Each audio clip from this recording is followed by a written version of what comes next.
پاکستان نے افغانستان کے الزامات کو مسترد کر دیا ہے۔ چمن بارڈر واقعے سے متعلق افغان دعوے بے بنیاد قرار دیے ہیں۔ ترجمان کا کہنا ہے کہ فائرنگ افغانستان کی جانب سے شروع کی گئی، پاکستانی فورسز نے ذمہ دارانہ جواب دیا۔ پاکستان نے افغانستان کے الزامات کو مسترد کر دیا ہے۔ چمن بارڈر واقعے سے متعلق افغان دعوے بے بنیاد ہیں۔ ترجمان کا کہنا ہے کہ فائرنگ افغانستان کی جانب سے شروع کی گئی، پاکستانی فورسز نے ذمہ دارانہ جواب دیا۔ پاکستانی فورسز کی ذمہ دارانہ کارروائی سے صورتحال پر قابو پا لیا گیا۔ پاکستان نے افغانستان کے الزامات کو مسترد کرتے ہوئے کہا ہے کہ چمن بارڈر واقعے سے متعلق افغان دعوے بالکل بے بنیاد ہیں۔ ترجمان نے کہا کہ فائرنگ افغانستان کی جانب سے شروع کی گئی، پاکستانی فورسز نے ذمہ دارانہ جواب دیا اور پاکستانی فورسز کی اس ذمہ دارانہ کارروائی سے ہی صورتحال پر قابو پایا گیا۔ پاکستان نے افغانستان کے الزامات کو مسترد کر دیا ہے۔ چمن بارڈر واقعے سے متعلق افغان دعوے بے بنیاد ہیں۔ ترجمان کا کہنا ہے کہ فائرنگ افغانستان کی جانب سے شروع کی گئی اور پاکستانی فورسز کی جانب سے ذمہ دارانہ جواب دیا گیا ہے۔ پاکستانی فورسز کی ذمہ دارانہ کارروائی سے صورتحال پر قابو پایا گیا۔ ابھی آپ کو ایک خبر دیں، وفاقی کابینہ سے 27ویں آئینی ترمیم کا مسودہ کل منظور ہونے کا امکان ہے۔ وزیر اعظم شہباز شریف نے کابینہ کا اجلاس صبح 9 بجے طلب کر لیا ہے۔ ذرائع کے مطابق اجلاس میں وفاقی کابینہ کو 27ویں آئینی ترمیم کے مسودے پر بریف کیا جائے گا، جس کے بعد وفاقی کابینہ آئینی ترمیم کے مسودے کی منظوری دے گی۔ دوسری جانب حکومت نے 27ویں ترمیم پر اتفاق رائے کے لیے اتحادیوں سے رابطے تیز کر دیے ہیں۔ وزیر اعظم شہباز شریف سے MKM پاکستان، کاف لیگ، استحکام پاکستان پارٹی اور بلوچستان عوامی پارٹی کے وفود نے الگ الگ ملاقاتیں کی، جن میں 27ویں آئینی ترمیم پر تبادلہ خیال کیا گیا۔ مجوزہ 27ویں آئینی ترمیم پر مشاورت کے لیے صدر آصف علی زرداری اور بلاول بھٹو زرداری کی زیر صدارت پیپلز پارٹی کی سینٹرل ایگزیکٹو کمیٹی کا اجلاس جاری ہے۔ اس حوالے سے ہم بات کریں گے جیو نیوز کے نمائندے کامران رضی سے۔ کامران رضی، اور کون شخصیات اس اجلاس میں شریک ہیں اور کیا مزید پتہ لگ سکا ہے؟ دیکھیں، 2 گھنٹے سے زائد گزر چکے ہیں۔ پیپلز پارٹی کی جو سینٹرل لیڈرشپ ہے وہ یہاں بلاول ہاؤس میں موجود ہے اور اجلاس کا ایجنڈا جیسا آپ نے بتایا کہ 27ویں آئینی ترمیم سے متعلق وہ ڈرافٹ ہے جو وزیر اعظم شہباز شریف کی جانب سے صدر مملکت آصف علی زرداری اور بلاول بھٹو زرداری کو دیا گیا، جس پر پیپلز پارٹی کی لیڈرشپ نے فیصلہ کیا کہ وہ سینٹرل ایگزیکٹو کمیٹی کے اجلاس میں لے جائے گی اور اس معاملے پر غور کرے گی۔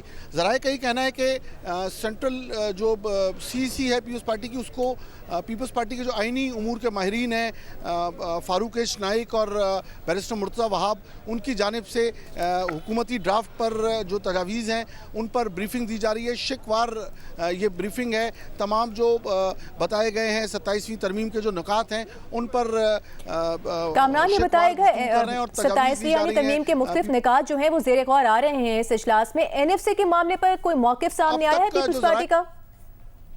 نے یہ واضح کیا ہے کہ 18ویں آئینی ترمیم کو رول بیک کرنے سے متعلق ہے، جو صوبوں کو جو خود مختاری دی گئی تھی اس سے متعلق کوئی بھی ایسا قدم کی حمایت نہیں کی جائے گی، تاہم کچھ ایسے امور ہیں جس پر پیپلز پارٹی کی جو CEC ہے یا پیپلز پارٹی کی لیڈرشپ وہ چاہتی ہے کہ حکومتی جو 27ویں آئینی ترمیم ہے اس کی حمایت کی جائے، جن میں جو انتخابی جو الیکشن کمیشن سے متعلق کیا 27ویں ترمیم میں نائب وزیر اعظم کو کور مل رہا ہے؟ حامد میر کے سوال پر وزیر مملکت عقیل ملک نے کہا وہ اس کی تصدیق یا تردید نہیں کر سکتے۔ پروگرام کیپٹل ٹاک میں بات کرتے ہوئے عقیل ملک نے کہا کہ NFC کے تحت صوبوں کو 57% پیسے دے دیے جاتے ہیں، اس کے بعد وفاق کے پاس دوسرے معاملات چلانے کے لیے کچھ بچتا نہیں ہے۔ پیپلز پارٹی کے سینیٹر پلوشا خان نے کہا کہ NFC میں ترمیم کی تجویز قوم کے سامنے رکھی جائے۔ تحریک انصاف کے شفقت آوان نے دعویٰ کیا کہ اپوزیشن کی طرح حکومتی ارکان کو بھی 27ویں ترمیم کے مسودے کا علم نہیں ہے۔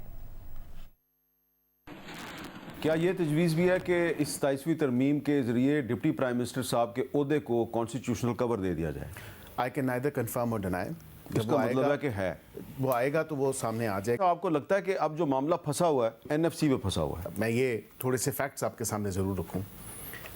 57% جو آپ کا ایک پیسے ہیں کہہ لیں جو آپ نے صوبوں کو ترسیل کرنے ہوتے ہیں، وہ آپ 57% دے دیتے ہیں، پھر آپ نے ڈیٹ سروسنگ بھی کرنی ہوتی ہے، پھر آپ نے ڈیفنس اسپینڈنگ بھی کرنی ہوتی ہے، پھر اس کے ساتھ ساتھ آپ نے سوشل پروٹیکشن بھی کرنی ہے، پھر آپ نے لون بھی واپس کرنے ہیں، پھر آپ نے اپنا بھی خرچہ چلانا ہے۔ مطلب آپ کے پاس بچتا کیا ہے؟ وفاق کے پاس وفاق کو کمزور تو نہیں کر سکتے۔